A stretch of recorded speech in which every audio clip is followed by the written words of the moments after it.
প্রিয় ছাত্রছাত্রী, আজকে আমরা নবম শ্রেণীর আবারও ভৌতবিজ্ঞান ক্লাসের শব্দের প্রথম পর্ব 1 আমরা গত সপ্তাহে করেছি।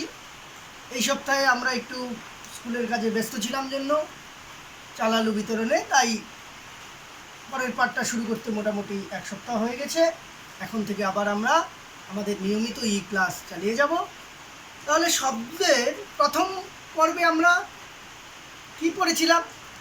শব্দ কাকে বলে, শব্দ কিভাবে বিস্তার লাভ করে, শব্দের প্রতিফলন জেনেছিলাম। আজকে আমরা প্রতিধ্বনি সম্পর্কে জানব।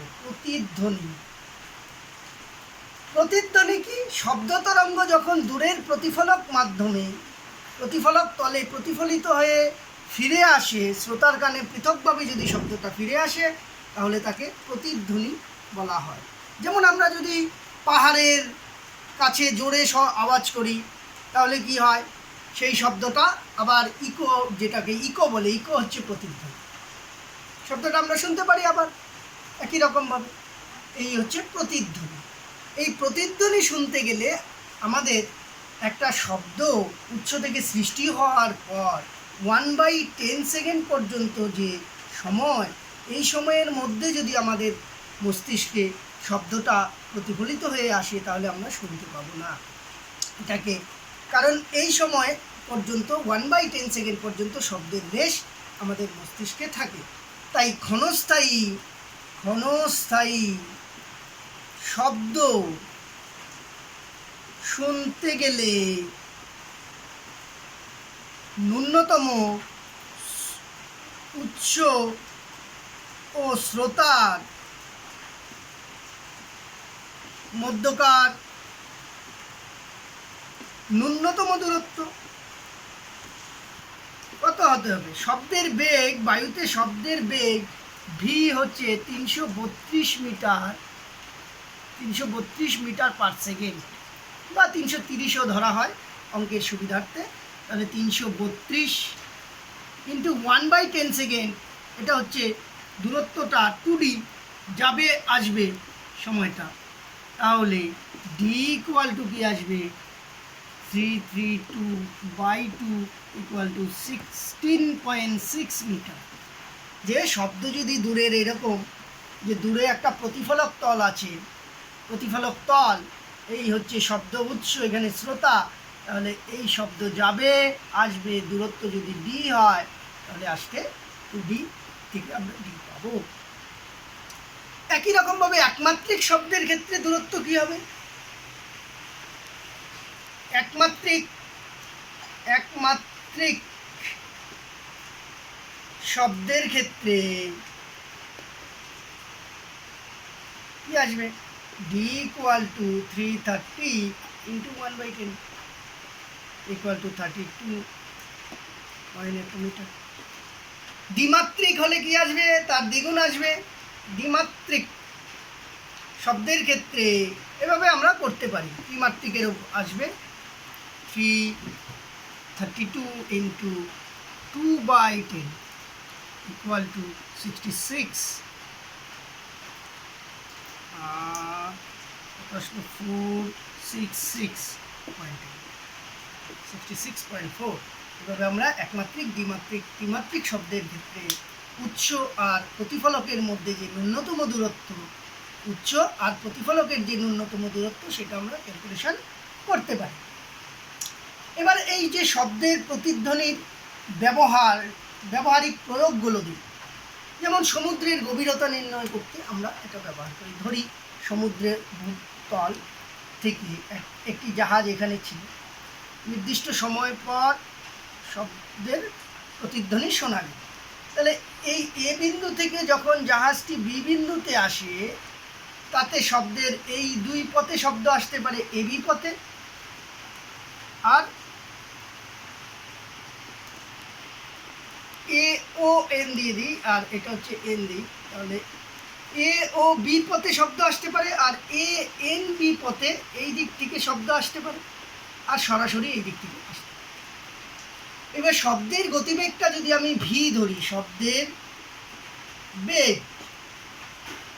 ভি, এদিক থেকে যখন গেল শব্দ শোনার জন্য সময় T1, এই দিক থেকে যখন গেল শব্দ শুনতে টি2 সময় যদি লাগে, তাহলে এবি মানে কি লিখতে পারি, ভি ইন্টু টি1।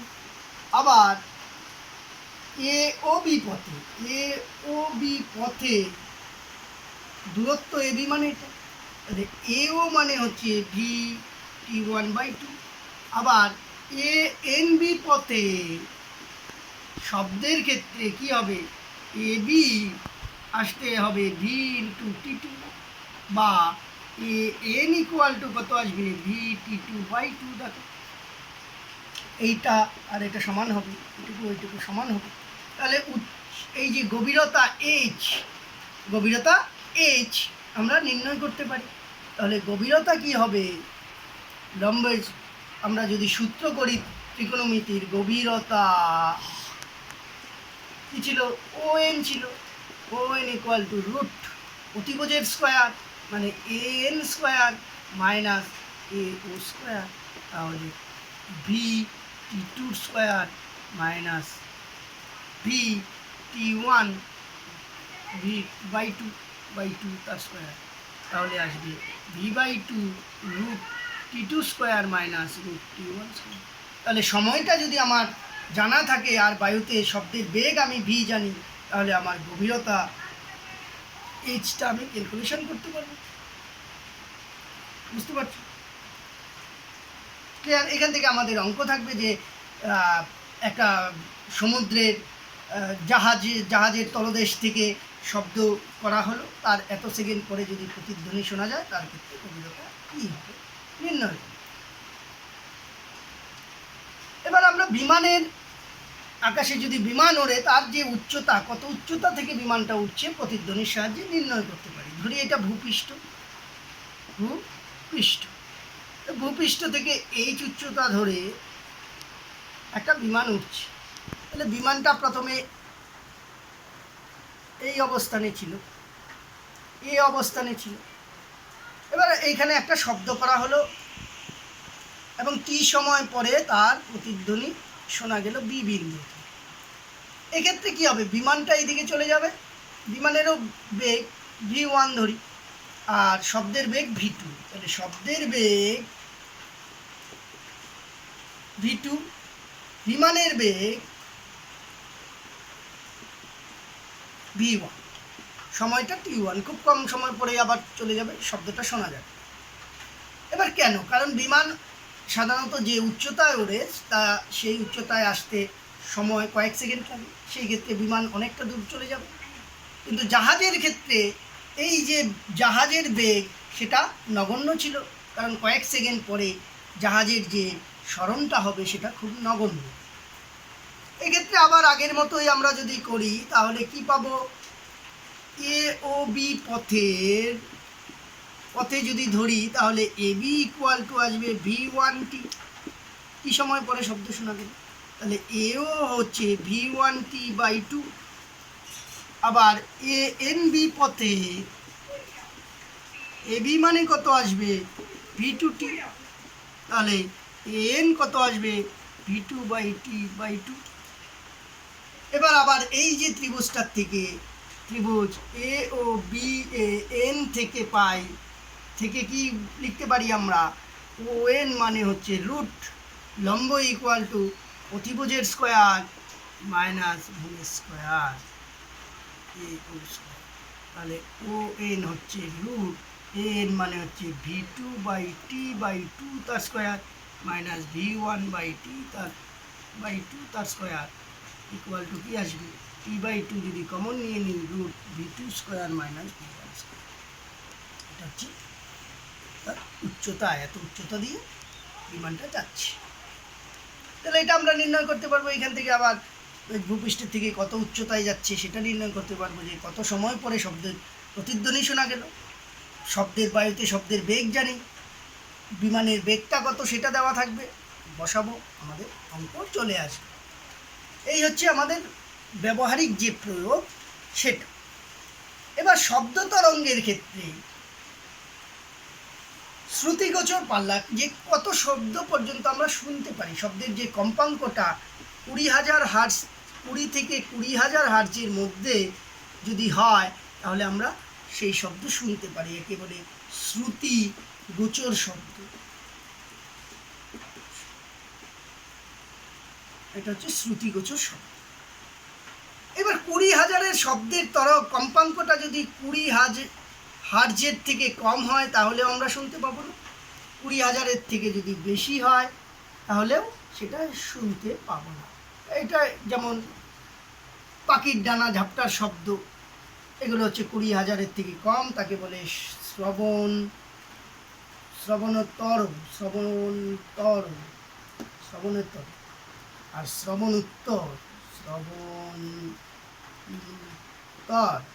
তরঙ্গ শব্দ মানে কম, 20,000-এর কম। এটা কি হবে?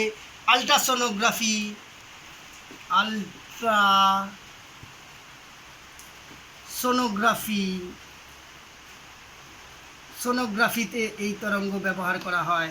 তিমি বাদুরের শব্দ যে হয়, তিমি বাদুর, এদের যে শব্দ তরঙ্গ সৃষ্টি হয় 20,000-এর থেকে বেশি হয়। তারপরে হচ্ছে সোনার, ওই যে জাহাজের গভীরতা নির্ণয়ে যে শব্দ উৎপন্ন করা হয় সোনার থেকে, সেগুলো হচ্ছে সব 20,000-এর বেশি হয়। আর 20 হার্জের কম কি? পাখির ডানার শব্দ, পাখির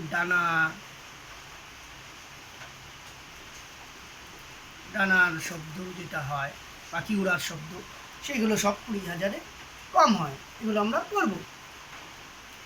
এবার শব্দের বৈশিষ্ট্য দেখি। শব্দের সাধারণত 3 ধরনের বৈশিষ্ট্য হয়। শব্দের বৈশিষ্ট্য, শব্দের বৈশিষ্ট্য, সুরযুক্ত শব্দ আর সুরবর্জিত শব্দ।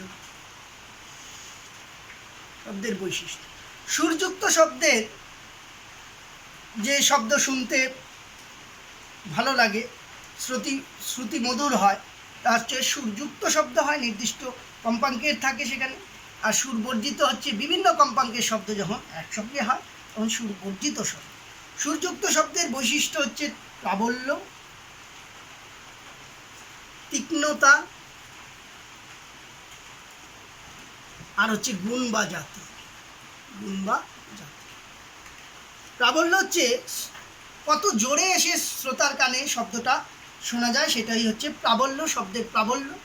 এই প্রাবল্য বিস্তারের সঙ্গে বিস্তারের বর্গের সমানুপাতিক, স্কোয়ার প্রপোর্শনাল টু প্রাবল্য। এই যে শব্দ দূষণ হয়, আমরা শব্দ দূষণের সঙ্গে পরিচিত, জিওগ্রাফিতেও পড়েছি, ছোট ক্লাসে পরিবেশ বিজ্ঞানেও পড়েছি। এই শব্দ দূষণের ক্ষেত্রে শব্দের প্রাবল্যটাই নির্ণয় করা হয়, যে 65 ডেসিবেলের থেকে বেশি প্রাবল্যযুক্ত শব্দগুলোই হচ্ছে আমাদের শারীরিক ও মানসিক অসুবিধার সৃষ্টি করে, তখন তাকে শব্দ দূষণ বলে। তো এই প্রাবল্য কী কী বিষয়ের উপর নির্ভর করে? 1, শব্দ উচ্ছের আকৃতি।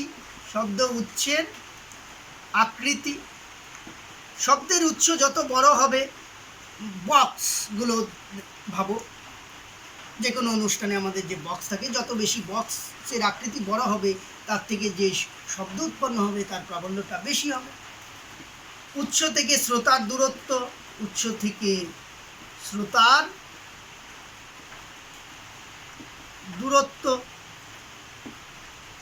3, বিস্তার, শব্দ তরঙ্গের বিস্তার, বললাম বিস্তারের বর্গের সমানুপাতিক, শব্দ তরঙ্গের বিস্তারের সঙ্গে নির্ভর করবে। পারিপার্শ্বিক,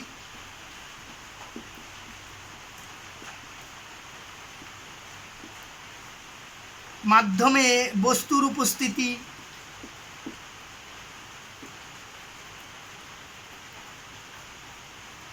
এই শব্দ বিস্তারের যে মাধ্যমের প্রকৃতি, এইসব বিষয়ের উপর শব্দের প্রাবল্যটা নির্ভর করে। তীক্ষ্ণতা শব্দ, একটা চড়া শব্দ বা খাদের শব্দের মধ্যে আমরা যে বৈশিষ্ট্যের জন্য পার্থক্য করতে পারি তাকে তীক্ষ্ণতা বলা। সাধারণত কম্পাঙ্ক বেশি হলে তীক্ষ্ণতা বেশি হয়, যেমন পুরুষদের গলার স্বরের তীক্ষ্ণতাটা কম, মহিলাদের স্বরের বেশি, ওদের কম্পাঙ্কটা বেশি হয়।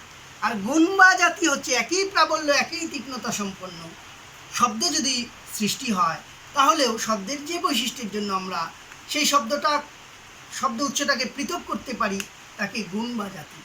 যেমন একই কম্পাঙ্কে যদি আমি একটা গিটার বাজাই আর একটা হারমোনিয়াম বাজাই, তাহলে আমরা বলতে পারবো যে কোনটা গিটারের শব্দ আর কোনটা হারমোনিয়ামের শব্দ। সহজেই আমরা তার শব্দ শুনে আলাদা করতে পারি, তাকেই গুণ বা জাতি বলে। বুঝতে পারলাম? এই হচ্ছে শব্দের বৈশিষ্ট্য সম্পর্কে আমাদের যে ধারণা। এবার আসবে আমরা শব্দের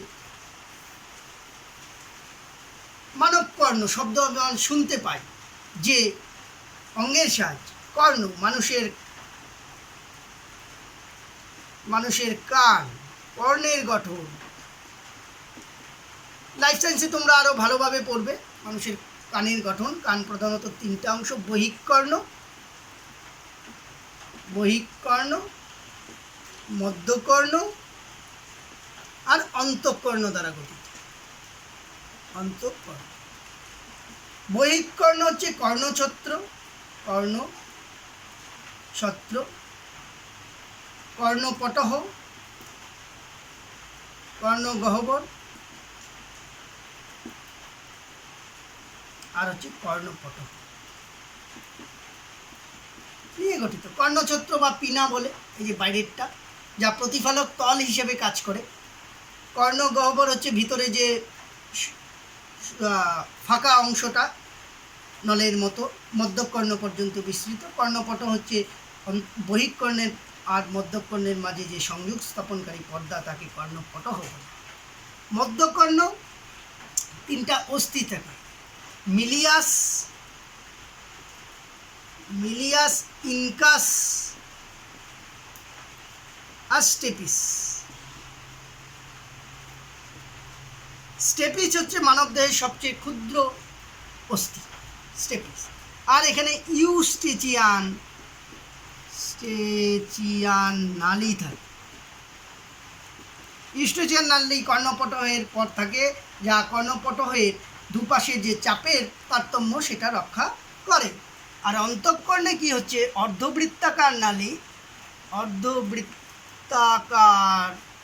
নালী আর ককলিয়া দ্বারা গঠিত। অর্ধবৃত্তাকার নালী দেহের ভারসাম্য রক্ষা করে, আর ককলিয়া হচ্ছে শামুকের ন্যায় পেঁচানো অংশ, যার মধ্যে শব্দ শোনার জন্য যে কোটি যন্ত্র থাকে, যার সাহায্যে আমরা শব্দ শুনতে পারি। এই অন্তঃকর্ণ থেকে তারপর অডিটরি স্নায়ুর মাধ্যমে শব্দ মস্তিষ্কে প্রেরিত হয় এবং আমরা শব্দ শুনতে পারি। এই হচ্ছে মানব দেহের যে কানের গঠন, কর্ণের গঠন। এই জায়গাগুলো তোমরা ভালোভাবে পড়ে নেবে। এবার শব্দ দূষণ, ওই আগেই বললাম, শব্দের প্রাবল্য যখন 65 ডেসিবেলের থেকে বেশি হয়, তখন আমাদের কি হয়? শারীরিক ও মানসিক বিভিন্ন ধরনের অস্বস্তি বোধের সৃষ্টি হয়, তাকে বলা হয় শব্দ দূষণ। তাহলে শব্দ দূষণ কোথার থেকে সৃষ্টি হয়? বিভিন্ন উচ্চস্বরে লাউড স্পিকার বাজানো, এগুলো তোমরা ছোটোবেলায় পড়েছ। বাজি, পাটকা ইত্যাদি শব্দ, এগুলো হচ্ছে শব্দ দূষণ সৃষ্টিকারী উৎস। শব্দ দূষণ নিবারণের উপায় কি? এক, শব্দের যে প্রাবল্যটাকে সেটাকে কম করতে হবে। বিকট শব্দ উৎপন্ন হয় যেসব স্থান থেকে, সেখানে শব্দগ্রাহক যন্ত্র ব্যবহার করতে হবে চারপাশে, যাতে করে শব্দটা বাইরে বেরোতে না পারে। জনসাধারণকে শব্দ দূষণ সম্পর্কে এখনও আমাদের সেভাবে সচেতনতা গড়ে ওঠেনি, তাই আমরা উচ্চস্বরে মাইক বাজাই বিভিন্ন অনুষ্ঠানে। সেই জনসচেতনতা গড়ে উঠতে হবে যে শব্দ দূষণটা ক্ষতিকারক, সেটা আমাদেরকে বুঝতে হবে। এর ফলে আমাদের বিভিন্ন ধরনের মানসিক শারীরিক অসুখ হয়, এমনকি স্থায়ীভাবে বধিরতার সৃষ্টি হয়, কানে কম শুনতে পাবে, এ ধরনের অসুখগুলো সৃষ্টি হয়। এগুলো সম্পর্কে জনসাধারণকে সচেতন করতে হবে, তাহলে আমরা শব্দ দূষণ রোধ করতে পারব। এই হচ্ছে আমাদের শব্দের আলোচনা। তোমরা শব্দের আলোচনা ভালোভাবে পড়বে, পড়ে অধ্যায়ের শেষে যে প্রশ্নগুলো দেওয়া সেগুলো সমাধান করবে। অসুবিধে হলে তোমরা ফোনে যোগাযোগ করবে। ঠিক আছে?